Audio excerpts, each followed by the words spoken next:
कुंज बिहारी।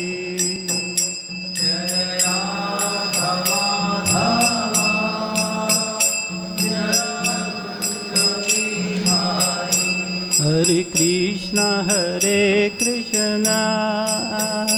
कृष्ण कृष्ण हरे हरे, हरे राम राम राम हरे हरे।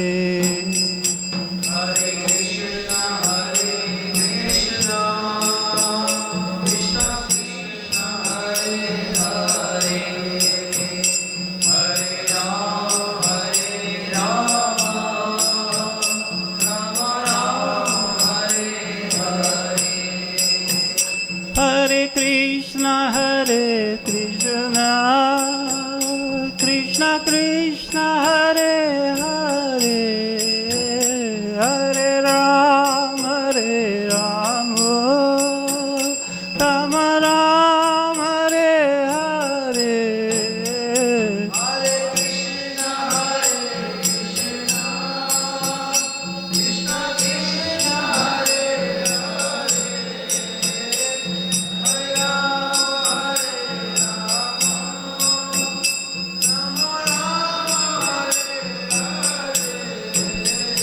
हरे कृष्ण कृष्ण कृष्ण हरे हरे, हरे राम राम राम हरे हरे।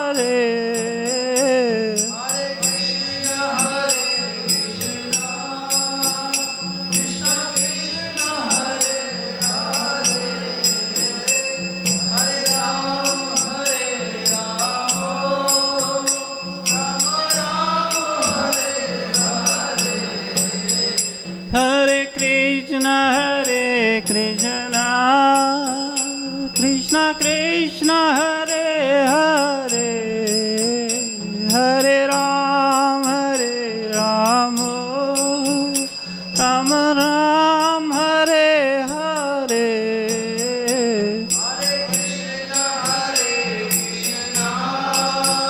सभी लोग बोलिए।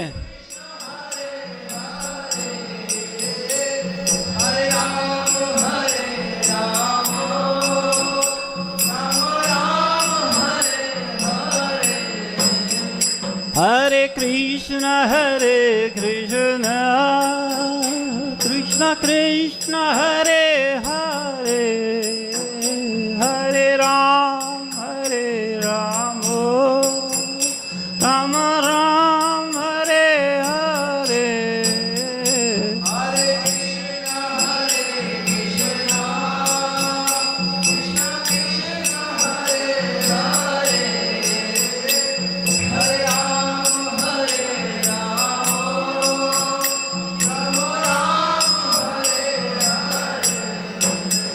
जय गौरनिताय जय गौरनिताय।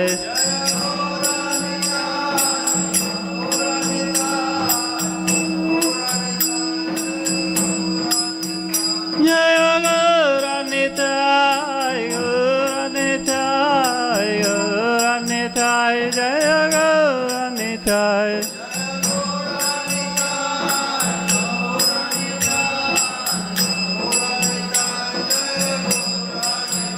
जय राधा रमन बिहारी राधा रमन बिहारी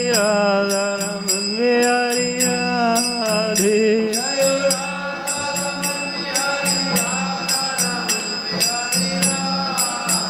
जय राधा रमन बिहारी राधा रमन बिहारी राधे।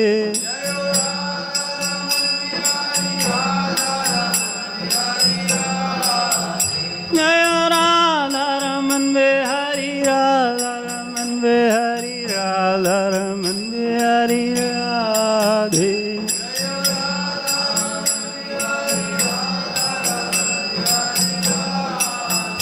जय राधे जय राधे जय राधे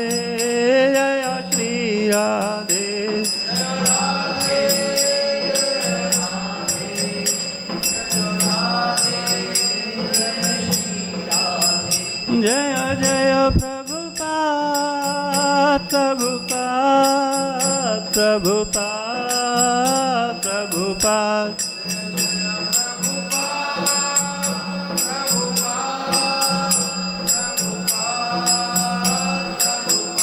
जय जय गुरुदेव गुरुदेव गुरुदेव गुरुदेव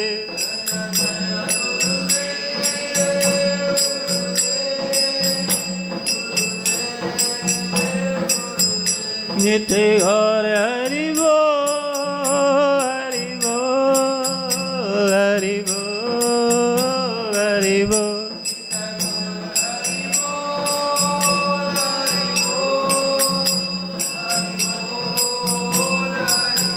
नित्य गौर हरि बोल हरि बोल हरि बोल हरि बोल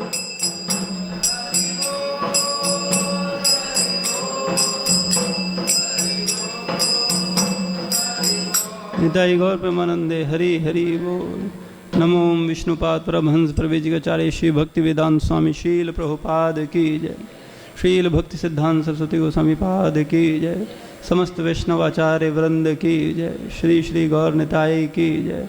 श्री श्री राधा रमन बिहारी की जय। उपस्थित समस्त भक्त वृंद की जय। उपस्थित समस्त भक्त वृंद की जय। उपस्थित समस्त भक्त वृंद की जय। गुरु और गौरांग शील प्रभुपाद की जय। ओम नमो भगवते वासुदेवाय।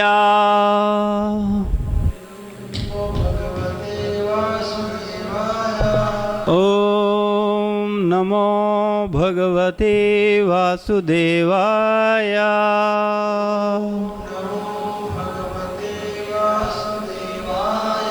ओम नमो भगवते वासुदेवाय।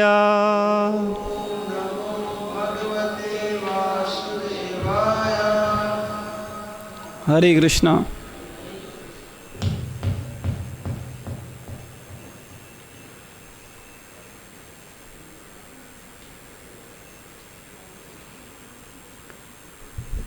तो आप सभी लोगों का अंतर्राष्ट्रीय कृष्ण भावनामृत संघ इस्कॉन के श्री श्री राधा रमन बिहारी मंदिर में स्वागत है।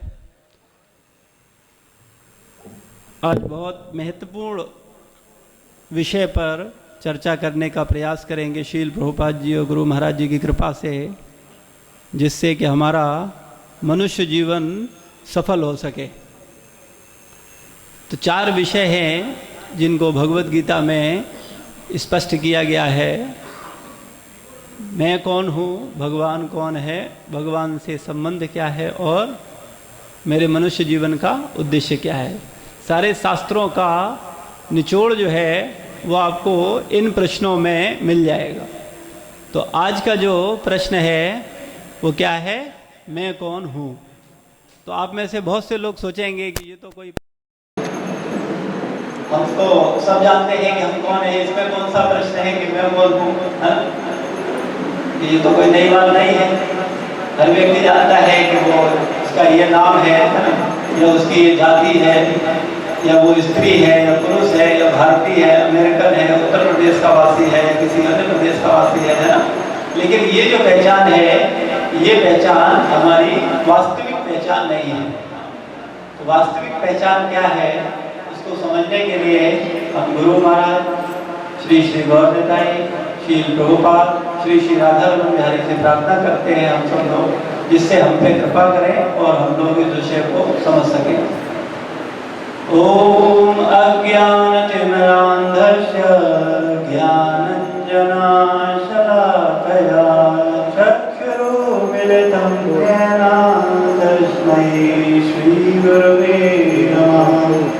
श्रीचैतन्यमनोभीष्टं स्थापितं येन भूतले स्वयं रूपा कदा वयं ददाति स्वपदान्तिकं।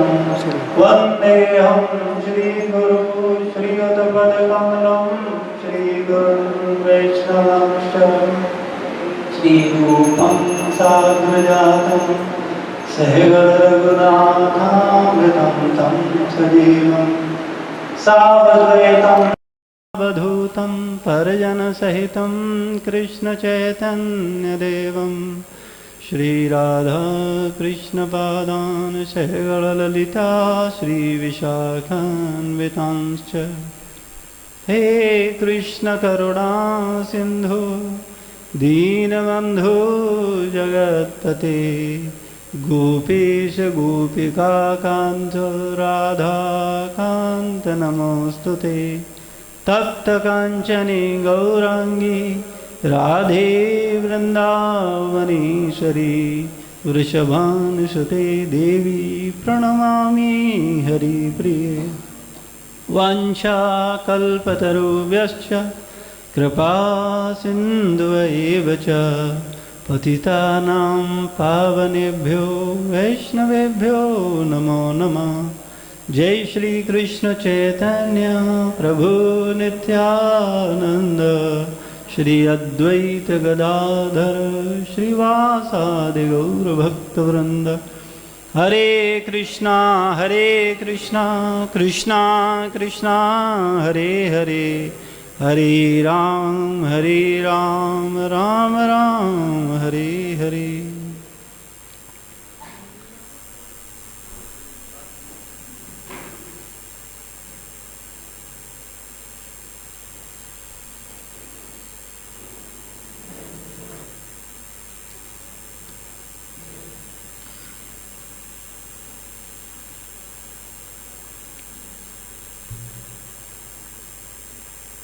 तो हम लोग कौन हैं, है ना, ये प्रश्न है। इसमें जो हम अपने शरीर से, अपने नाम से और अपनी जात से जो हम अपनी पहचान करते हैं, ये वास्तव में हमारे शरीर की पहचान है, हमारी पहचान ये नहीं है। हम इस पहचान से अलग हैं। हम कैसे अलग हैं, इसको कैसे समझ सकते हैं? तो जब हम आत्मा के विषय में जानेंगे तो हम जान पाएंगे कि शरीर क्या है और आत्मा क्या है।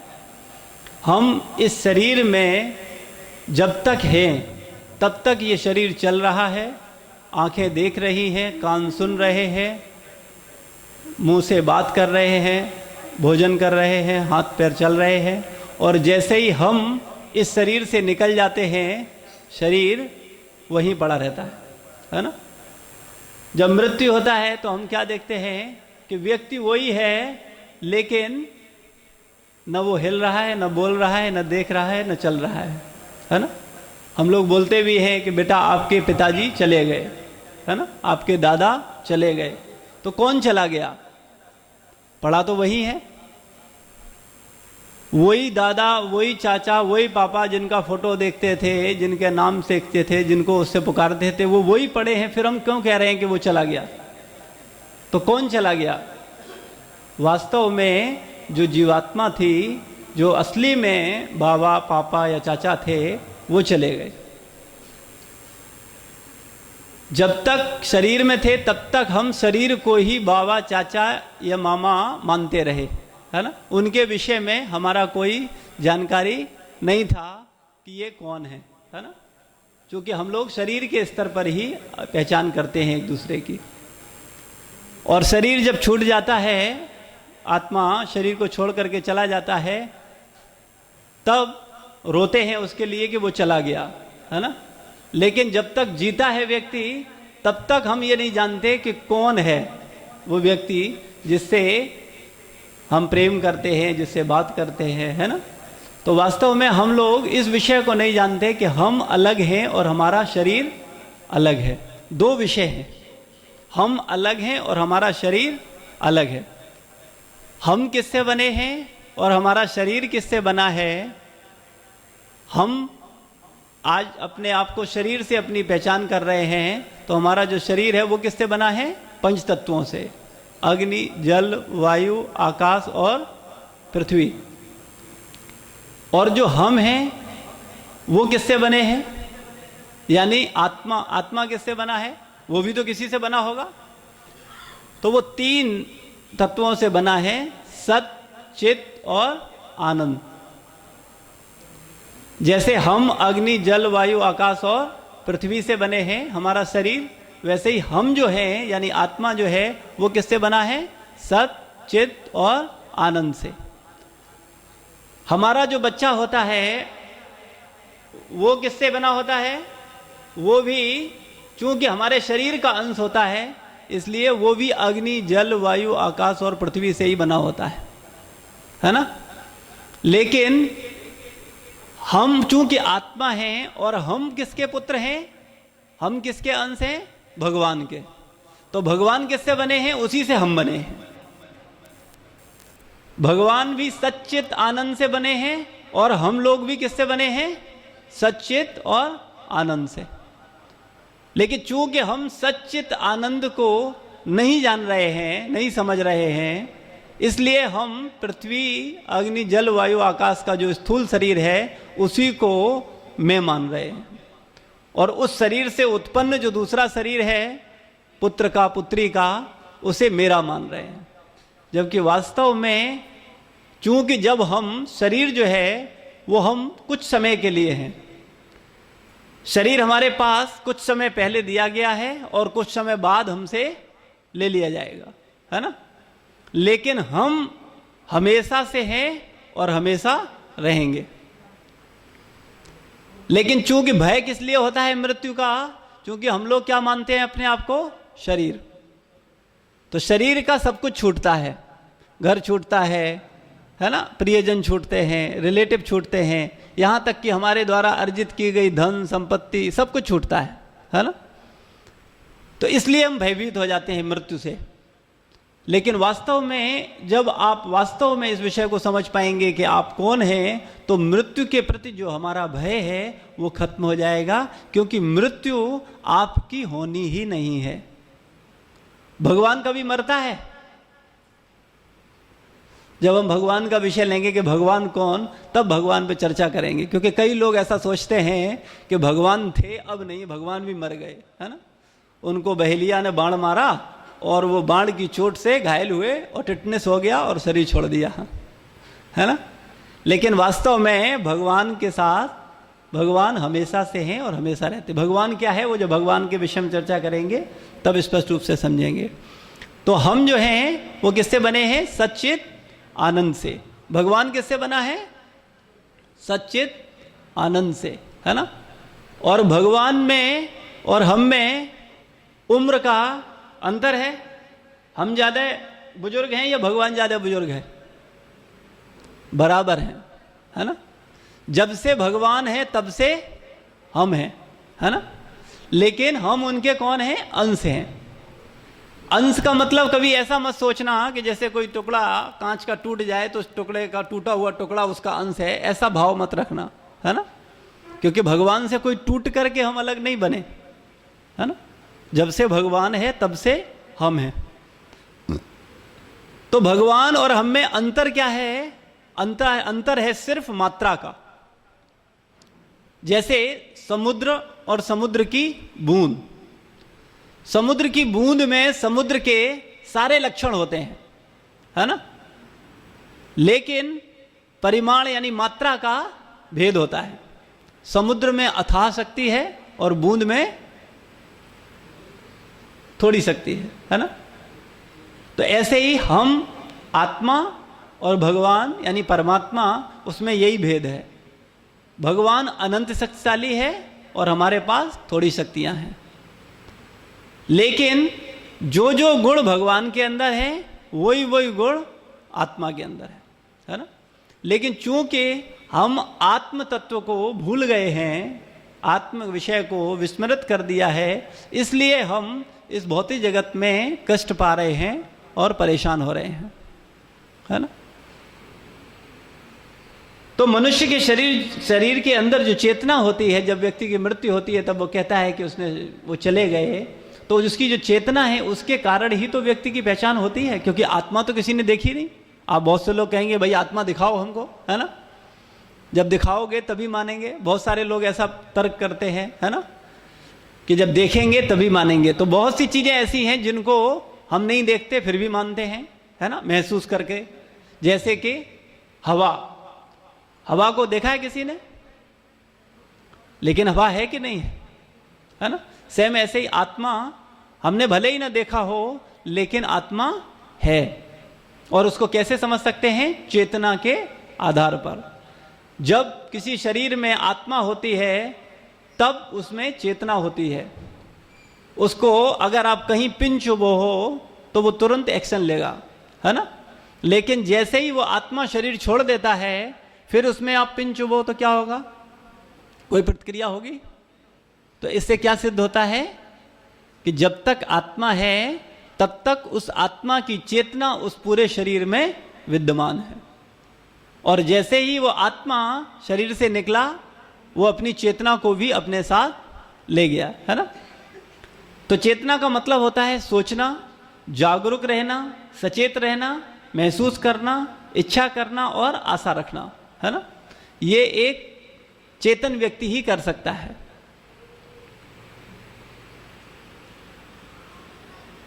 मृत्यु के विषय में, आत्मा के विषय में कई सारे ऐसे उदाहरण हैं।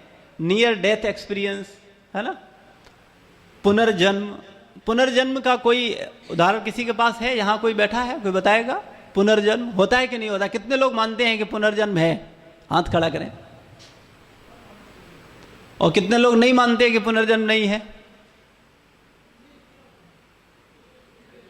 सभी लोग मानते हैं पुनर्जन्म है। और इसके कई सारे साक्ष्य हैं।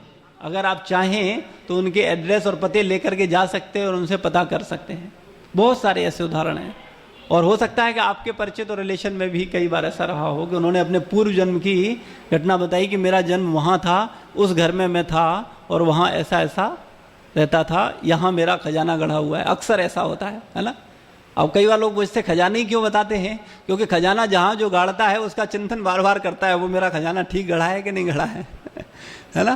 तो बार बार उसकी चेतना में वो खजाने का चिंतन रहता है। तो मरने के बावजूद भी कई लोगों को भगवान की कृपा से उन्हें अपने खजाने की याद रहती है और वो बताते हैं कि मैंने वहां पर गाड़ रखा है ना।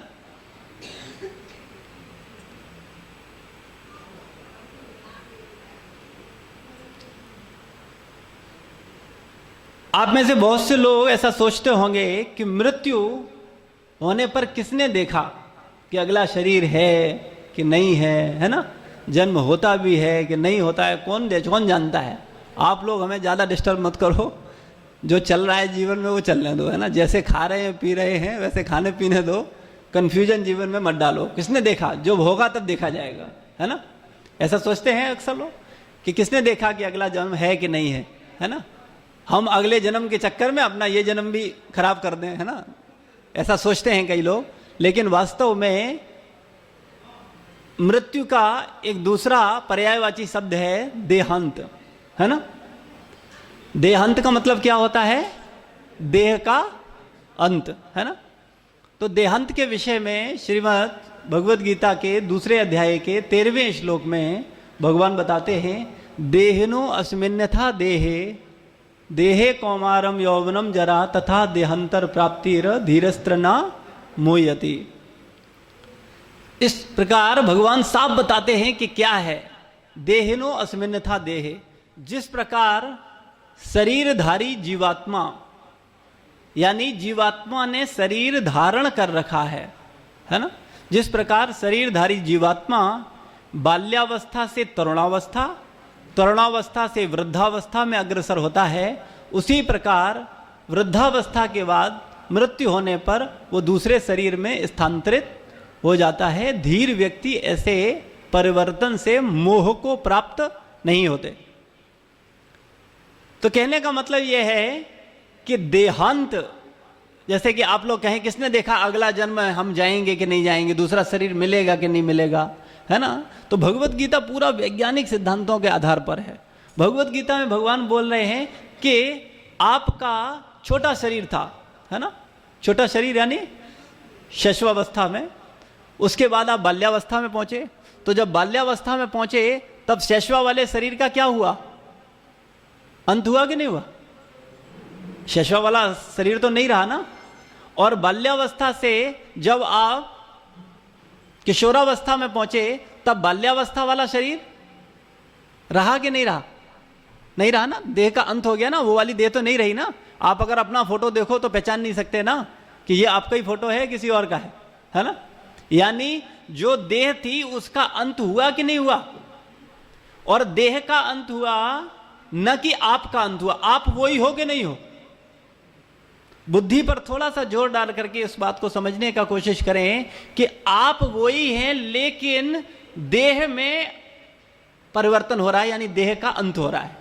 इस जीवन में ही आप कई बार मर चुके हैं, लेकिन आप में कोई परिवर्तन नहीं हुआ, आपके शरीर में परिवर्तन हुआ है। आप शैशवावस्था में थे तब आपका देह छोटा था, है ना, लेकिन उस देह का अंत हो गया ना, वो चेहरा तो नहीं रहा ना। तो कहने का मतलब है जैसे इतने देहांत हो गए हमारे, बाल्यावस्था से शैशवावस्था से बाल्यावस्था, बाल्यावस्था से किशोरावस्था और किशोरावस्था से वृद्धावस्था, और वृद्धावस्था में पहुंच करके हम ही जानते हैं इस बात को कि अब हमारे मरने का समय आ गया है, अब हमें मरना है ना। तो कौन सा प्रॉब्लम है समझने में कि नहीं मृत्यु के बाद हमें अगला शरीर मिलेगा कि नहीं मिलेगा। अरे इस जीवन में ही आप कितने शरीर परिवर्तित कर चुके हो, इस जीवन में ही कई बार मर चुके हो। तो जब इस जीवन में ही मर चुके हो तो इस वृद्धावस्था में जब शरीर व्यर्थ हो जाता है तब शरीर छोड़ करके दूसरे में जा रहे, तो इसमें क्या विश्वास न करने वाली बात है। कहने का मतलब यह है कि हर बुद्धिमान व्यक्ति अपना फ्यूचर सिक्योर करना चाहता है कि नहीं। एक मूर्ख क्या होता है, वो क्या करता है, खाता है पीता है मौज करता है, कहता है कल जो होगा सो देखा जाएगा। आज उसने अगर 100 रुपए कमाए तो 100 के 100 रुपए वो आज खर्च कर देता है। ऐसे समाज में हम लोग ऐसे व्यक्ति को क्या कहते हैं कि देखो कितना मूर्ख है, कुछ तो इसे अपने भविष्य के लिए रखना चाहिए, विपरीत परिस्थितियों के लिए, है ना। तो आप लोगों को क्या लगता है आपका भविष्य सिक्योर है? LIC पॉलिसी करवा के, घर बना करके, है ना, शादी करके, अगला जन्म कौन सा होगा वो चिंता आपकी नहीं है, वो भगवान की चिंता है। इस जन्म के लिए तो बहुत कुछ कर लिया, अच्छी नौकरी कर ली, अच्छी पढ़ाई करके एक अच्छा पद भी ले लिया, समाज में अच्छी पोजीशन भी ले ली, एक घर भी बना लिया, है ना, अच्छी शादी भी कर ली, 2-4 बच्चे भी हो गए, है ना। लेकिन अभी कभी भी मृत्यु यानी मृत्यु के विषय में 2 बातें, एक मृत्यु निश्चित है और कब होगी या कब आएगी हमारी, ये हम में से किसी को नहीं पता है, कभी भी हो सकती है। तो मृत्यु के बाद अगला स्टेप क्या होगा, अगला फ्यूचर आपका क्या होगा। या तो ये मानो कि नहीं मरने के बाद सब खत्म, कहीं कुछ नहीं है ना। ये मानसिकता वो मानसिकता है जैसे एक खरगोश शेर को जब देखता है तो आंख बंद कर लेता है, और आंख बंद करके क्या सोचता है कि अब शेर उसे खाएगा नहीं। देखिए क्या सही बात है, शेर तो खाएगा, है ना। सेम ऐसे ही हम लोगों ने भी क्या कर रखा है, मौत के प्रति आंखें बंद कर रखी है। किसी से कहा जाए ना मृत्यु, अरे प्रभु जी डराने वाली बातें मत किया करो, और अच्छी अच्छी शुभ शुभ बातें करो मृत्यु की बात। अरे मृत्यु सत्य है, शुभ है, अशुभ नहीं है मृत्यु। मृत्यु अटल सत्य है कि नहीं है। तो उस विषय को हम लोग नजरअंदाज क्यों कर रहे हैं। जीने की जैसे कला है वैसे मरने की भी कला है। बुद्धिमान व्यक्ति जो होता है, मनुष्य जीवन प्राप्त करने के बाद हमारा मूल उद्देश्य यह है कि हम ये जाने कैसे जिया जाए और कैसे मरा जाए। लेकिन वास्तव में न तो हमें सही से जीना आता है और न सही से मरना आता है। ये मरना और जीना आता क्यों नहीं है? क्योंकि मरना और जीना सिखाने वाले जो आचार्य हैं, है ना, या गुरु हैं या शास्त्र हैं, उनके प्रति न तो हमारी कोई श्रद्धा है न हमारी कोई भावना है ना? जब तक हमारा श्रद्धा नहीं होगा, भावना नहीं होगा, प्रेम नहीं होगा, तब तक हम उस विषय का, उस वस्तु का, उस व्यक्ति का कभी लाभ नहीं ले सकते।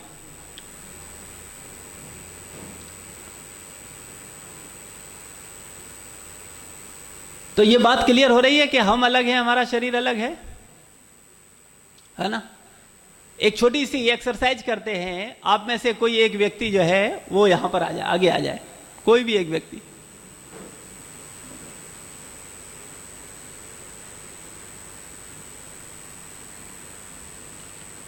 हरे कृष्णा। प्रभु जी का शुभ नाम? अमर जी के लिए तालियां। अमर जी ने साहस दिखा करके यहाँ आए हैं ना। अभी मैं अमर जी को हिप्नोटाइज करूंगा, है ना, और आप लोगों को भी करूंगा। और हिप्नोटाइज में करना क्या है कि जो अमर जी करेंगे वही कार्य आप सब लोग करेंगे, है ना। अपने अपना डायरी पेन जो है वो नीचे रख दीजिए, और जो एक्टिविटी अमर प्रभु जी करेंगे वही सब आप लोगों को करेंगे। ये छोटी सी एक्सरसाइज है, इससे हमें बहुत बड़ी शिक्षा मिल सकती है, बहुत कुछ सीखने को मिलेगा।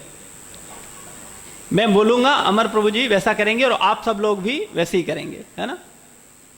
Touch your head, touch your eye, touch your ear, touch your nose, touch your hand, touch your stomach, touch your leg, touch your arms, touch your self.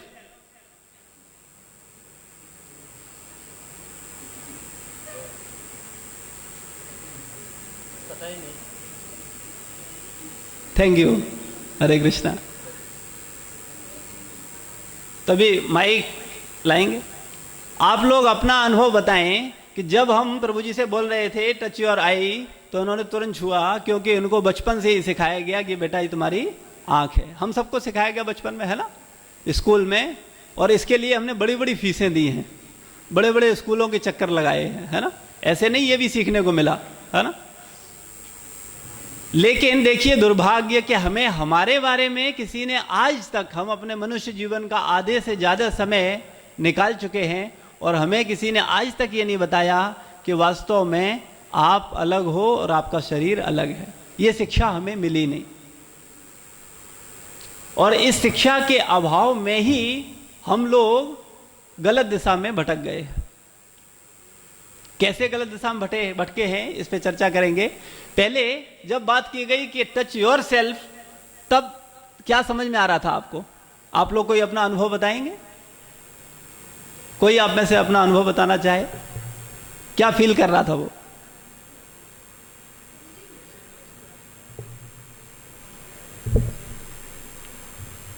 कैसे टच करें? हाँ, ढूंढ रहे थे कहां कहां हम कहां हैं, है ना। तो इसका मतलब है कि हम अपने आप को नहीं जान रहे कि हम कहां हैं, यानी हम अलग हैं और हमारा शरीर अलग है। ये बात स्पष्ट है। ये बात अगर स्पष्ट हो गई हो तो हम लोग आगे चलें। जिनको स्पष्ट नहीं है हुआ है उनके लिए फिर से बताते हैं कुछ और, है ना। कितने लोगों को ये बात स्पष्ट है? कुछ लोग हाथ नहीं खड़ा करें, हाथ खड़ा उत्साहपूर्वक रहे, है ना, बिल्कुल अटेंटिवली। सभी लोगों को, अच्छा कितने लोगों को बात समझ में नहीं आई कि हम अलग हैं, हमारा शरीर अलग है? राहू प्रभु पानी लाओ एक गिलास।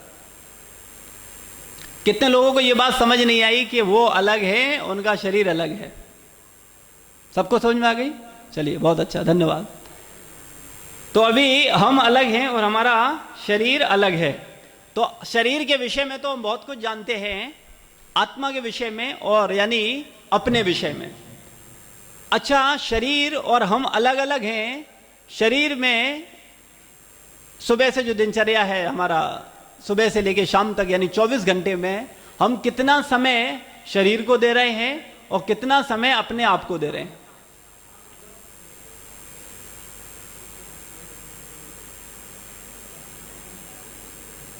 चौबीस घंटे में से अगर ध्यानपूर्वक देखा जाए तो पता चलता है कि 24 घंटे किस लिए हैं?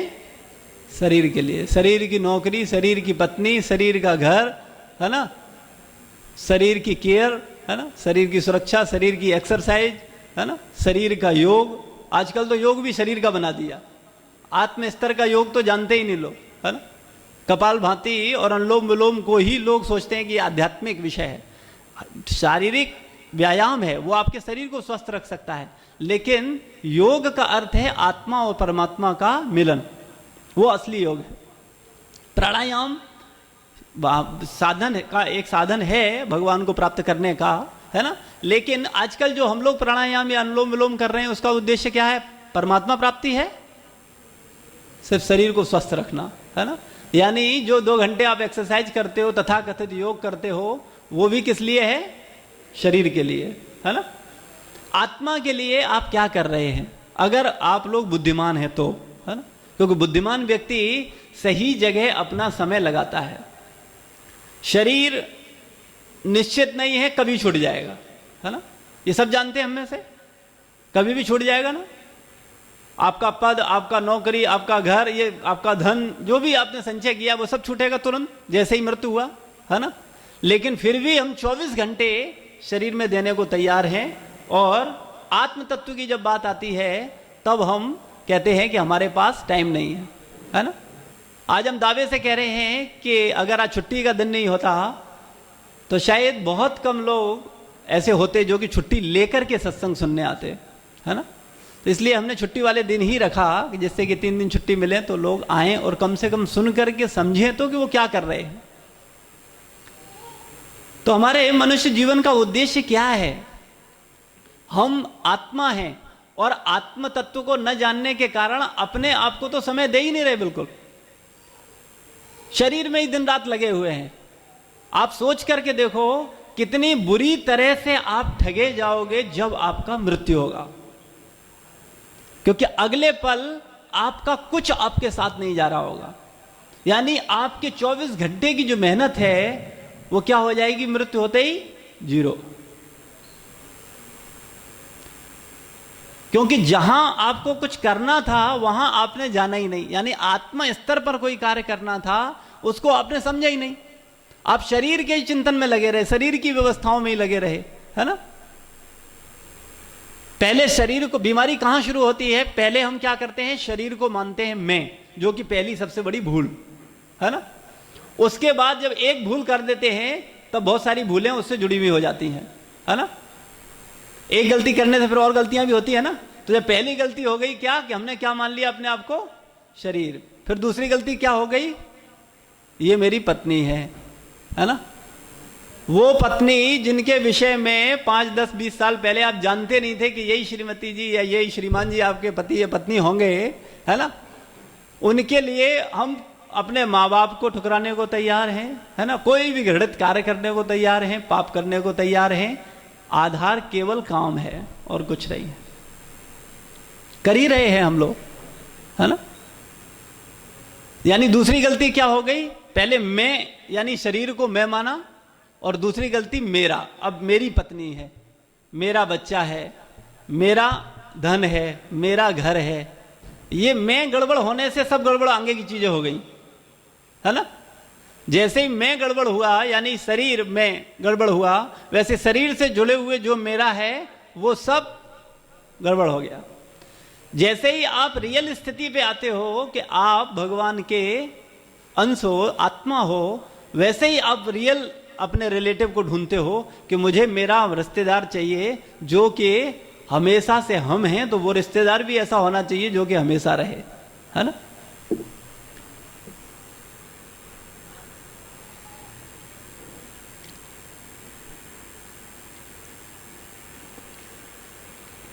जो पत्नी है या पति है वो आपका साथ कितने जन्म तक देता है? 1 जन्म, 7 जन्म। 7 जन्म वाले कितने लोग हैं? हाथ खड़ा करें।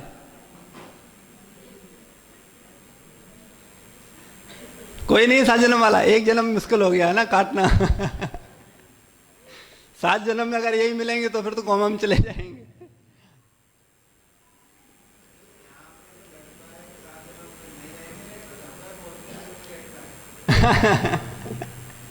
प्रभु जी कह रहे यहां नहीं लगता, लेकिन घर पहुंचते लगता है कि नहीं असली 7 जन्म नहीं और जन्म जन्मांतर इन्हीं के साथ रहना है ना। यही तो माया है। माया का अर्थ है माँ मीन्स नहीं या मीन्स ये जो नहीं है वो आपको लगे वही माया है ना। कई बार हम लोग माया का गलत अर्थ लगाते हैं। हम लोगों को छोटे छोटे शब्दों के सही अर्थ नहीं पता है। हम लोग सोचते हैं धन माया है, पत्नी माया है, ये माया। वो माया नहीं है। माया का अर्थ है जो नहीं है आप उसे वो समझ रहे हैं, वो माया है। यानी आप आत्मा हैं लेकिन आप अपने आप को शरीर समझ रहे हैं, ये माया है। माया का मतलब ये नहीं होता, कई बार हम पति पत्नी धन इनसे सोच लेते ये माया, अगर ये पास में है तो यानी हम माया में लिप्त हैं, और अगर इनसे निकल गए सोचते माया से छूट गए, ऐसा नहीं।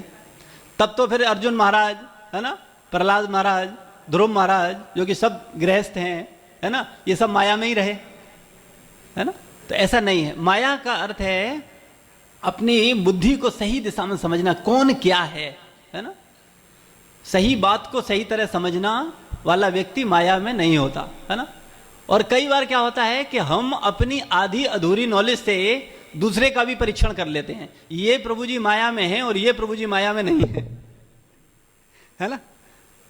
अब हमें खुद पता नहीं है माया होता क्या है, लेकिन हम सर्टिफिकेट काट के दे देते हैं हर किसी को, बोले ये ऐसे हैं, ये ऐसे हैं, ये महात्मा है, ये महात्मा नहीं है, ये अच्छे व्यक्ति हैं, ये अच्छे व्यक्ति नहीं है ना। अच्छा, अच्छे की परिभाषा क्या है पूछी जाए तो जितने लोग बैठे हैं उतनी परिभाषाएं निकल करके सामने आ जाएंगी। तब इसका मतलब क्या हुआ, यानी हम कहीं सही जगह स्थिर नहीं है, क्योंकि सही विषय का पता हम लोगों को नहीं है। तो आत्मा के विषय में चर्चा करते हैं, यानी अपने विषय में, है ना। आज आप सब लोगों ने जो अपना समय कीमती दे रहे हैं उसका आपको लाभ मिल रहा है, अपने विषय में आपको जानने का मौका मिल रहा है ना। यानी पहला आपका लक्षण क्या है, आप अविनाशी हो। अविनाशी मतलब आपका कभी नाश होने वाला नहीं है ना। आप हमेशा से हो और हमेशा रहोगे, शाश्वत ज्ञान और आनंद से भरपूर, आपके पास संपूर्ण ज्ञान है ना, आप आनंद से भरे हुए हैं, है ना, और सत्य आप जानते हैं। लेकिन अंतर इतना है कि जब हम माया में आ गए हैं तो फिर हम सब भूल गए हैं। अंतर यह है कि हमें वो याद कराने वाला गुरु चाहिए, मार्गदर्शक चाहिए, जो हमें सही विषय को बताए कि हम कौन हैं, है ना। कभी भी गुरु कोई नई चीज नहीं देता, वो आपके पास जो है बस उसको साफ करता है, बस नया कुछ नहीं है, सब कुछ वही है। आप हम लोग पूर्ण ज्ञानमय हैं, है ना, पूर्ण आनंदमय हैं और पूर्ण सत्यमय हैं, लेकिन सत्य ज्ञान और आनंद को भूले हुए हैं। ये सत्य ज्ञान और आनंद हम बाहर से ढूंढ रहे हैं, है ना, ये हमारी प्रॉब्लम है। और आत्मा रहती कहाँ है, आत्मा का स्थान क्या है शरीर में, पता है आपको? हृदय में, बिल्कुल सही है ना। आत्मा समझ से परे है। अच्छा, आत्मा का आकार है कि नहीं है? कितने लोग कहते हैं आत्मा निराकार है, हाथ खड़ा करें। और कितने लोग कहते हैं कि आकार है? जो आकार है कहते हैं वो बताएं कैसे आकार है, उनको माइक दो। गीता में बताया गया है कि आत्मा का जो बाल का अगला हिस्सा है उसके 100 खंड निकले और उसके भी 100 खंड निकले, उसके परमाणु के बराबर, तो शास्त्र कहते हैं इसलिए आत्मा का परमाणु मानते हैं। जी, आत्मा का आकार बताया गया है शास्त्रों में, ठीक है। और कोई जो कह रहे आत्मा निराकार है वो बताएं कैसे निराकार है?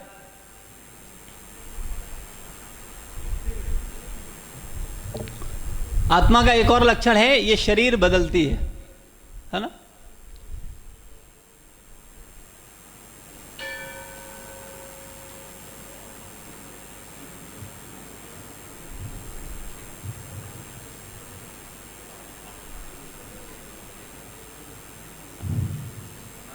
क्या मैं भगवान हूं? कई बार लोग बोलते हैं आत्मा सो परमात्मा, है ना।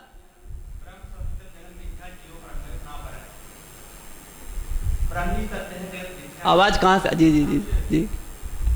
परम सत्यम जगत मिथ्या जीव ब्रह्म ही ना परम, ब्रह्म ही सत्य है। जीव और ब्रह्म में कोई भेद नहीं है। ब्रह्म निर्गुण निर्विशेष निष्प्रपंच निष्पादित था, प्रोत्साहन मुक्ति गम्य है। वस्तुतः ब्रह्म और आत्मा एक ही है, क्योंकि ब्रह्म अलक्षण है, इसलिए आत्मा का भी कोई लक्षण नहीं। ब्रह्म निर्गुण है, निराकार है, और चूंकि आत्मा ब्रह्म ही है, जीव ब्रह्म में ना पर अयम आत्मा ब्रह्म, इसलिए आत्मा भी निराकार है। ब्रह्म और आत्मा में कोई भेद नहीं है। ब्रह्म ही आत्मा है, अब आत्मा ब्रह्म, यह आत्मा ब्रह्म ही है, दोनों में कोई भेद नहीं है। और ब्रह्म और आत्मा में कोई भेद नहीं है, परम ब्रह्म और आत्मा में भेद है। परम ब्रह्म और आत्मा दोनों एक है। नहीं, हमने पहले भी आपको ये सिद्धांत दिया कि आत्मा और परम ब्रह्म जो है, परमात्मा और आत्मा दोनों में गुण एक ही हैं, लेकिन मात्रा का अंतर है। मात्रा परमात्मा अधिक शक्तिशाली है, आत्मा परमात्मा जितना शक्तिशाली नहीं है। उसका अंश है। हाँ, अंश है। अंश का मतलब क्या है? आत्मा अणु है, परमात्मा विभू है। जी, अंश है, लेकिन दोनों का स्वभाव एक है। हाँ, स्वभाव एक है। स्वभाव में स्वरूप एक है, स्वरूपगत एक है। इसलिए जब ब्रह्म अलक्षण है तो आत्मा भी अलक्षण है। तो आत्मा निराकार है। जी, ठीक है। अभी हम चर्चा करेंगे कि आत्मा साकार है या निराकार है, इसके विषय में भी आपको स्पष्ट करेंगे। ठीक है? क्या मैं भगवान हूं, यानी आत्मा और परमात्मा। कई बार लोग बोलते हैं आत्मा सो परमात्मा, है ना, यानी जो आत्मा है वही परमात्मा है ना। दो सिद्धांत हैं, दो प्रकार के दार्शनिक मत हैं, द्वैतवाद और अद्वैतवाद, है ना।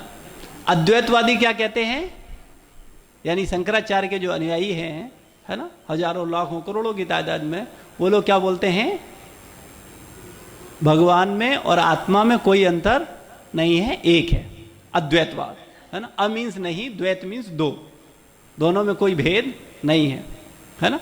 द्वैतवाद जैसे रामानुजाचार्य, चैतन्य महाप्रभु, है ना, इन सब लोगों ने जो सिद्धांत दिया, वो कहते हैं कि नहीं, आत्मा अलग है और परमात्मा अलग है। तो आत्मा और परमात्मा, वास्तव में आत्मा परमात्मा नहीं है, ये बात स्वयं भगवान ने कही, क्योंकि चैतन्य महाप्रभु जो हैं वो स्वयं श्री कृष्ण हैं, जो कि संत स्वभाव में आए हैं हम लोगों को शिक्षा देने के लिए, है ना। शंकराचार्य जी को, जो कि स्वयं शंकर जी हैं, उनको बोला गया था कि आप जाओ, और बौद्ध लोगों का प्रचार हो रहा था उस समय, जाकर के आप शंकराचार्य का जो मत था अद्वैतवाद, उसको स्थापित करो। तो इसलिए शंकराचार्य जी ने अद्वैतवाद की स्थापना करी, जबकि इसके विषय में स्वयं शंकराचार्य जी, यानी शंकर जी, तैयार नहीं थे कि मैं आपके चरणों में अपराध नहीं करना चाहता, क्योंकि आपके चरणों में सीधा अपराध होता है जब हम कहते हैं कि आत्मा सो परमात्मा, यानी हम तुम एक हैं, बराबर हैं, है ना। तो यानी हम भगवान के समान अपने स्तर को देख रहे हैं। तो शिव जी ने मना किया कि मैं इस सिद्धांत को प्रचारित नहीं करूंगा, है ना। लेकिन भगवान का आदेश था, इसलिए उन्होंने उसका, इस सिद्धांत का प्रचार प्रसार किया। कहने का तात्पर्य यह है कि आत्मा सो परमात्मा वाला जो सिद्धांत है ये गलत है। क्यों गलत है, इसके विषय में भी थोड़ा सा और एक्सप्लेन कर दें, हम विषय से हट जाएंगे, लेकिन थोड़ा सा रख दें बात को। आत्मा परमात्मा से अलग है, इसको तरीका ये है कि अगर हम परमात्मा हैं, अगर आत्मा और परमात्मा में कोई भेद नहीं है, तो अभी हमने ये समझ लिया कि हम सब कौन हैं, आत्मा हैं, है ना। अभी इसमें किसी को डाउट नहीं था। तो यानी अगर आत्मा सो परमात्मा, तो यानी हम परमात्मा हैं, है ना। अब अगर हम परमात्मा हैं तो परमात्मा माया में क्यों पड़ा हुआ है, यानी माया परमात्मा से बड़ी है ना। माया छोटी है कि बड़ी है, छोटी है ना। एकमात्र माया का अधीश्वर, मायाधीश जिसे बोलते हैं श्री कृष्ण, वो मायाधीश है, बकाया सब माया के अधीन है ना। तो चूंकि हम माया में पड़े हुए हैं, हम तमोगुण रजोगुण में गोते लगा रहे हैं, इसलिए हम परमात्मा नहीं हो सकते, है ना। हम आत्मा हैं। परमात्मा सर्वशक्तिमान है, जिसके सब अधीन है, वो किसी के अधीन नहीं है, वो परम स्वतंत्र है ना। भगवान परम स्वतंत्र है, किसी के अधीन नहीं है। क्या कोई कह सकता है कि मैं नियंत्रित नहीं हूं, या मैं स्वतंत्र हूं, मैं भगवान हूं, यानी आत्मा परमात्मा हूं? ये कोई कह सकता है कि मैं स्वतंत्र हूं? नहीं है। हम लोग तुच्छ नियंत्रक हैं, यानी छोटे नियंत्रक हैं, और भगवान परम नियंत्रक है। हम तुच्छ नियंत्रक कैसे हैं? हम लोग सैटेलाइट भेजते हैं, है ना, और वो घूमते हैं, वो हमारे द्वारा निर्मित होते हैं, उनको हम संचालित करते हैं, है ना। लेकिन एक सैटेलाइट जब छोड़ा जाता है तो उसका जो कंट्रोल रूम होता है, उसमें आप देखिए कितने सारे वैज्ञानिकों की उस पर नजर रहती है ना। प्रत्येक क्षण उसको देख रहे होते हैं क्या हो रहा है, मॉनिटरिंग कर रहे होते हैं, है ना। लेकिन एक छोटे से उपग्रह को कक्षा में घुमाने के लिए कितने प्रयास करने पड़ते हैं हम लोगों को। लेकिन ब्रह्मांड के अंदर देखें हम कितने सारे ग्रह अपनी अपनी कक्षा में चक्कर लगा रहे हैं। ये किसकी सामर्थ्य है? ये भगवान की सामर्थ्य है। ये क्यों नहीं गिर रहे? ये आसमान में क्यों लटके हुए हैं? चंद्रमा उतनी दूरी पे क्यों है? सूर्य उससे और अधिक दूरी पे क्यों है? बुध ग्रह, सूर्य ग्रह, बृहस्पति, ये सारे क्या है? ये अपनी अपनी कक्षा में चक्कर लगा रहे हैं। क्या है ये ऐसे ही है? किसके द्वारा ये कंट्रोल है? कौन इनको कंट्रोल किए हुए है? वो भगवान के अधीन है, परमात्मा के अधीन है, जीवात्मा के नहीं। आत्मा का कंट्रोल नियंत्रित निश्चित है, छोटा है, वो थोड़ा कुछ नियंत्रित कर सकता है ना, क्योंकि उसकी क्षमता कम है। जैसे कि हमने कहा जल, समुद्र की बूंद और समुद्र में अथाह शक्ति है और समुद्र की बूंद में कम शक्ति है। हालांकि समुद्र में जितने गुण हैं, है ना, वही सारे गुण समुद्र की बूंद के अंदर हैं। यानी हैं दोनों समान, लेकिन दोनों में मात्रा में भेद है। हम अणु हैं, भगवान विभु हैं। अब प्रश्न उठता है कि आत्मा आई कहां से? भाई जब आत्मा भगवान की है, भगवान का अंश है, तो ये माया में कहां से आ गई? इस भौतिक जगत में हम कहां से आ गए? हम तो भगवान के साथ रहने वाले थे। जहां परमात्मा हमारा रह रहा है वहीं हम भी रहते, है ना। तो हम ये भौतिक जगत में कैसे आ गए? माया में क्यों फंस गए? ये प्रश्न उठ रहा है ना मन में।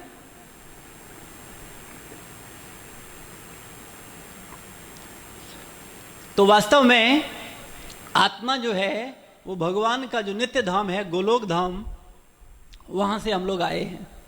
और क्यों आए हैं? क्योंकि हम सब लोगों ने भगवान से विद्रोह किया है। विद्रोह कैसा? कि तुम जैसा कर रहे हो वैसा हम भी करेंगे, है ना। ईर्ष्या, भगवान से हमने क्या किया? ईर्ष्या किया। ईर्ष्या हमेशा किससे होती है? अपने से श्रेष्ठ व्यक्ति से होती है। आपसे नीचा कोई व्यक्ति हो उससे आपको ईर्ष्या नहीं होगी, है ना। आप जितने खूबसूरत हैं, आपसे कोई कम खूबसूरत है तो उससे ईर्ष्या होगी? आपको नहीं होगी, है ना। या आपके पास जितना धन है उससे कम धन किसी के पास है तो ईर्ष्या होगी? नहीं होगी। जिससे ज्यादा होता है उससे ईर्ष्या होता है। तो हमने उस आध्यात्मिक जगत में हमारे अंदर एक भाव आया कि हम भी भोगें जैसे भगवान भोग रहे हैं। भगवान को हर कोई आकर के कुछ वस्तुएं भेंट कर रहा है ना। भगवान की गोपियां सेवा कर रही हैं, है ना। भगवान को आकर के लोग बहुत आदर दे रहे हैं। तो हमें लगा हमें भी आदर मिलना चाहिए, हमारा भी वैल्यू है, हम भी कुछ हैं, है ना। तो जैसे ही हमारे मन में ये विचार आया कि हम भी भोगें, तो भगवान बहुत दयालु हैं और हमसे बहुत प्रेम करते हैं। जितना भगवान हमसे प्रेम करते हैं उतना हमसे कोई और प्रेम नहीं करता। इसके विषय में जब हम भगवान के प्रेम की चर्चा करेंगे भगवान तब बताएंगे। तो वास्तव में भगवान ने जैसे ही जाना कि मेरी ये इच्छा है कि हम भगवान से अलग होकर के आनंद भोगें, तो वैसे ही भगवान ने हमको इस भौतिक जगत में भेजा कि जाओ और तुम जाकर के खुद देखो कि कौन सा आनंद हमसे अलग रह करके ले सकते हो। इसको ऐसे समझ सकते हैं जैसे बच्चे होते हैं ना, छोटे छोटे बच्चे, और वो माता जी के पास जाते हैं और कहते हैं मम्मी मम्मी हम भी खाना बनाएंगे, है ना। 3-4 साल 5 साल छोटे छोटे बच्चे, है ना। तो माता पिताजी क्या करते हैं? उनके लिए एक छोटा सा सिलेंडर, छोटा सा कप, प्लेट, छोटी प्लेट, है ना, छोटा सा कुकर ला करके दे देते हैं, बेटा अब तुम भी खाना बनाओ, है ना। तो बच्चे क्या करते हैं? उस खिलौनों को ले जा करके एकांत में बैठते हैं और खूब खेलते हैं। बोले अब चाय बन गई, अब खाना बन गया, बोले खाओ और अच्छा चाय पियो, पी भी लेते हैं, है ना। खेलते खेलते भूख लगती है और फिर कहाँ आते हैं? माँ के पास आते हैं, कहते हैं अब भूख लगी। तो माँ कह रही तुमने तो अभी बनाया पूरा इतना सब प्रसाद, फिर यहाँ क्यों आए हो, है ना। तो सेम ऐसे ही हमारी भी वही स्थिति है। हम लोग भी अपना परिवार, अपना घर, अपना नौकरी, अपना अहम, है ना, मैं भी कुछ हूं, है ना, मेरी भी कोई वैल्यू है ना, इस मूड में आकर के हम भी अपना भगवान से अलग अपनी एक दुनिया बनाने की कोशिश कर रहे हैं, ईश्वर बनने की कोशिश कर रहे हैं। ईश्वर का हिंदी में अर्थ है नियंत्रक। तो हम लोग भी नियंत्रक बनने की कोशिश कर रहे हैं, नियंत्रण में रहने की कोशिश नहीं कर रहे। आप में से ईमानदारी से बताएं कितने लोग ऐसे हैं जो नियंत्रित करना चाहते हैं और कितने लोग ऐसे हैं जो नियंत्रण में रहना चाहते हैं? तो उत्तर मिलेगा हर व्यक्ति नियंत्रित करना चाहता है, वो नियंत्रण में रहना नहीं चाहता। ये बात इस बात का प्रमाण है कि हमने भगवान से विद्रोह किया है और हम स्वयं इस संसार को कंट्रोल करना चाहते हैं। भगवान अनंत जीवात्माओं को कंट्रोल कर रहा है, हम एक पत्नी, 2 बच्चे, 1 नौकर, 2 नौकर, है ना, 1 ड्राइवर, 2-4 कुत्ते, बिल्ली, खरगोश, तोते पाल करके उनको नियंत्रित करना चाह रहे हैं, है ना। नियंत्रित हम भी करना चाह रहे हैं क्योंकि हम भगवान से विद्रोह किए हुए हैं, है ना। हम नियंत्रण में रहना नहीं चाह रहे। लेकिन जो समर्पित जीवात्माएं होती हैं वो भगवान के नियंत्रण में चली जाती हैं, भगवान के प्रतिनिधि गुरु के नियंत्रण में चली जाती हैं और वो जैसा कहते हैं वैसे कार्य करते हैं, है ना। वही जीवात्माएं मुक्त हो जाती हैं। हम जीवात्माएं क्या कही जाती हैं? बद्ध जीवात्मा, है ना। यानी अभी हम आत्मा की बात कर रहे थे। आत्माएं 2 प्रकार की हैं, एक बद्ध आत्मा और एक मुक्त आत्मा। जो मुक्त आत्मा है उसका लक्षण ये होता है कि वो नियंत्रण में रहती है, और जो नियंत्रित करती है वो कौन सी आत्मा है? बद्ध आत्मा है ना। तो हम सब लोग नियंत्रित करने वाले हैं, इसलिए हम सब बद्ध आत्माएं हैं, मुक्त आत्मा नहीं है।